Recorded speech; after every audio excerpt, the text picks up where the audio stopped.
اللہ کے جو دوست ہیں ان کے لیے اللہ تعالیٰ کیا فرماتا ہے؟ ایک تو پتہ چلا اللہ بھی دوست بناتا ہے، اللہ کے بھی اولیاء ہوتے ہیں، اولیاء ولی کی جمع ہے، اور ولی کہتے ہیں اس کو جو قریب ہو، قرب سے ہے، جو قریب ہو۔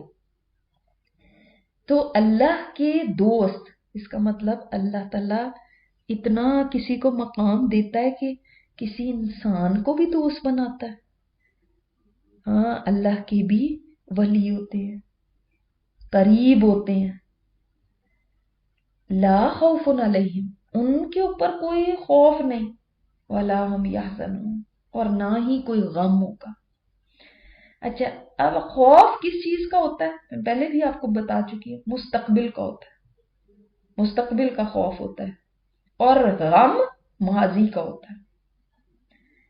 تو اللہ تعالیٰ نے بتا دیا کہ اللہ کے اولیاء کو نہ کوئی مستقبل کا خوف ہوگا کہ ہمارے ساتھ کیا ہوگا، اور نہ ہی وہ غمگین ہوں گے کہ پیچھے ہم کیا چھوڑ آئے۔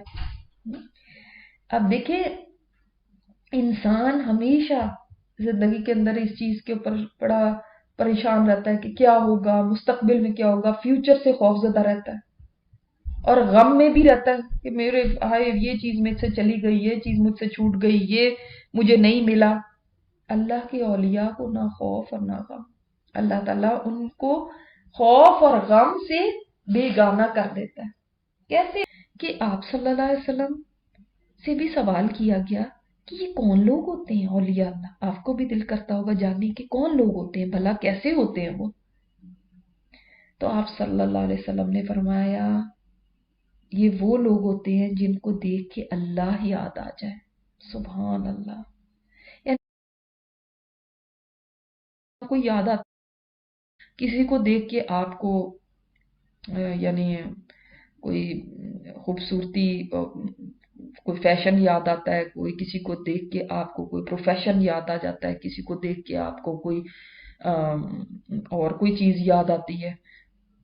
کچھ لوگ ہوتے ہیں ان کو دیکھ کے اللہ یاد آ جاتا ہے۔ ایمان صرف دل میں مان لینے کا نام نہیں ہے، دل سے بھی ماننا، زبان سے بھی اقرار کرنا، اور آپ کے ہاتھ پیر، آپ کے جوارے سے عمل کر کے بھی دکھانا۔ آپ تصدیق کرتے ہیں کہ میں جو چیز بلیو کرتی ہوں میں اس کے مطابق کرتی ہوں۔ مثال کے طور پہ ایک مثال ہے، اب کوئی عورت شادی کرتی ہے، کہتی یہ میرا خامند ہے، بس بول دیا خامند ہے، تو اس کے بعد کیا؟ نہیں، میں اس کو خامند سمجھتی ہوں۔ اس کے بعد اس کے اوپر کوئی ذمہ داریاں بھی ہیں، کوئی حقوق و فرائض بھی ہیں، کچھ تو ہے نا، وہ اس کی بیوی بن کے بھی رہے گی تو تب بھی ہے۔ اب صرف منہ سے بول دینے سے کیا نا بیوی ہو گئی، وہ تو نہیں بیوی ہے۔ اس طرح سے انسان اگر صرف یہ کہے میں نے اپنے آپ کو کہہ دیا میں ایمان والا، اور اس کے بعد آپ کچھ کر کے ہی نہیں دکھاتے، آپ کے ایمان کی تصدیق کیسے ہوگی، کیسے ویریفیکیشن ہوگی کہ آپ واقعی اللہ پر ایمان رکھتے ہیں؟ اور ایمان میں سب ایمان آ گئے، اللہ پر ایمان، قیامت کے دن پر ایمان، ملائکہ پہ ایمان، انبیاء پہ ایمان، کتابوں پہ ایمان، تقدیر پہ، اچھی ہے یا بری، سب پہ ایمان، یہ ہے ایمان۔ اب یہ نہیں ہے کہ کچھ دن ایمان ہے اور کچھ دن بے ایمان ہے۔ متقی یہ تھوڑی کہتا ہے ساری دنیا کرتی ہے، کیا فرق پڑ گیا، یہ تو چھوٹی سی بات ہے، اتنا بھی کرنے کی کیا ضرورت ہے؟ ایسے لوگ تھوڑی اولیاء اللہ بنتے ہیں پھر۔ اللہ اکبر۔ پھر حضرت عمر کو دیکھیں کہ ان کا زہد، تقوی، خوف خدا اتنا تھا کہ چہرے پہ مسلسل رونے کی وجہ سے لکیریں پڑ گئی تھی۔ جب کسی نے دیکھا ان کو رمی کرتے ہوئے تو کیا دیکھا، جو چادر پہنی ہوئی اس میں چمڑے کے پیوند لگے، اور فرماتے تھے بخدا اگر میں چاہوں نا تو سب سے زیادہ ملائم لباس پہنوں، کیونکہ امیر المومنین بن گئے تھے، اور سب سے لذیذ کھانے کھاؤں اور سب سے اچھی زندگی گزاروں، لیکن میں نے سنا ہے کہ اللہ تعالیٰ نے قوم کے بارے میں فرمایا ہے کہ تم اپنی عمدہ لذیذ چیزیں دنیا کی زندگی میں لے چکے ہیں، اب تمہارے لیے یہاں پہ کچھ نہیں ہے۔ تو اس ڈر کی وجہ سے نہیں کھاتے تھے، اس ڈر کی وجہ سے ایسے لباس نہیں پہنتے تھے۔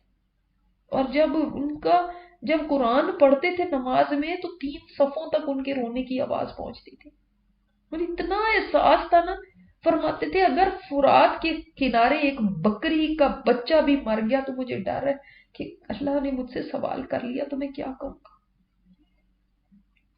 فرماتے تھے اگر آسمان سے ایک منادی یہ ندا کر دینا کہ اے لوگوں تم سب کے سب جنت میں جاؤ گے سوائے ایک آدمی کے، تو وہ یہ ڈر ہوگا کہیں وہ ایک آدمی میں تو نہیں ہوں۔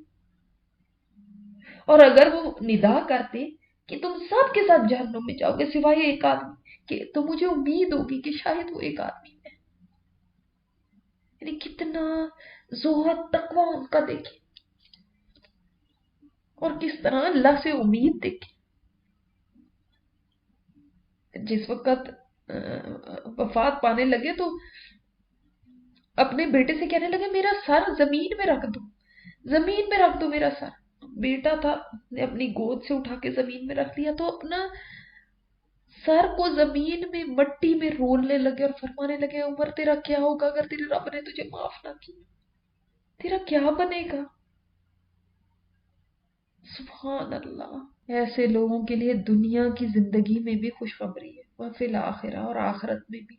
ان اولیاء اللہ کے لیے دنیا میں بھی خوشخبریاں۔ دنیا میں کیسے خوشخبریاں؟ اللہ تعالیٰ ان کو خوشخبریاں یہاں پہ دے دیتا ہے، اور حدیث میں آتا ہے کہ ان کی خوشخبری الرؤیا الصالحہ کی صورت میں ہوتی ہے۔ یعنی کیا مطلب؟ سچے خوابوں کی صورت میں۔ سچے خواب جو یا تو ان کو دکھائے جاتے ہیں یا لوگ ان کے بارے میں دیکھتے ہیں، یا تو اس بندے کو خود نظر آ جائے گی یا کوئی ان کے بارے میں دیکھ لے گا۔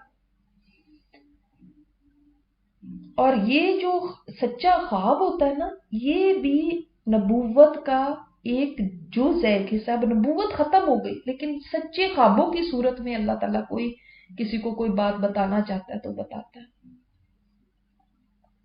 یہ بشارتیں اللہ تعالیٰ دنیا میں اس طرح دیتا ہے کہ اس کو کوئی ایسا خواب دکھا دیتا ہے جب وہ یہ کہ موت کے وقت اس کو جو خوشخبری ملتی ہے۔ اللہ تعالیٰ ہمیں بھی ان میں شامل فرمائے کہ موت کے وقت جو فرشتے آتے ہیں اس کو لینے کے لیے اور جو اس کو خوشخبری سناتے ہیں وہ، اور اس کو کہتے ہیں کہ اے پاک روح جو پاک جسم میں تھی، چل اپنے رب کی طرف، اس کی رضا کی طرف، کشادگی، راحت، تر و تازگی کی طرف، خوشبو کی طرف، روح اور ریحان کی طرف، اور اس اپنے رب کی طرف جو تجھ سے ناراض نہیں ہے۔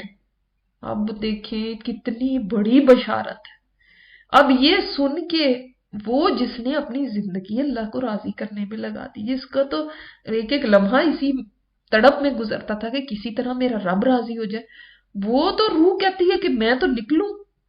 اسی لیے تو ہے نا کہ ان کو موت کا، میں نے جو آپ کو بتایا، موت کا جو اس وقت کی خوف ہے، جو غم ہے، وہ اس کا ختم ہو گیا نا۔ اس کو نہ کوئی غم ہے کہ اچھا میرے بچے پیچھے رہ گئے، میری فلاں یہ ہو گیا، میرا گھر کا کیا ہوگا، میرے کاروبار کا کیا ہوگا، کوئی غم نہیں ہے اس کو۔ آخرت کے اندر بھی بشرا ہے ان کے لیے کہ حشر کے میدان میں نور کے ممبروں کی میں نے ابھی آپ کو بات بتائی ہے کہ ان کے اوپر ان کو بٹھایا جائے گا، ان کے اوپر ان کو جگہ دی جائے گی، ان کے لیے خوشخبریاں ہوں گی، ان کا قرآن ان کے لیے خوشخبری لے کر آئے گا، وہ قرآن ان کے ساتھ ہوگا۔ ہاں، تو اب فرشتے بھی آ کے کہیں گے، وہ بھی آ کے خوشخبریاں دیں گے اور کہیں گے، وہ آیت کے اندر آتا ہے کہ کوئی خوف نہ کرو اور کوئی غم نہ کرو،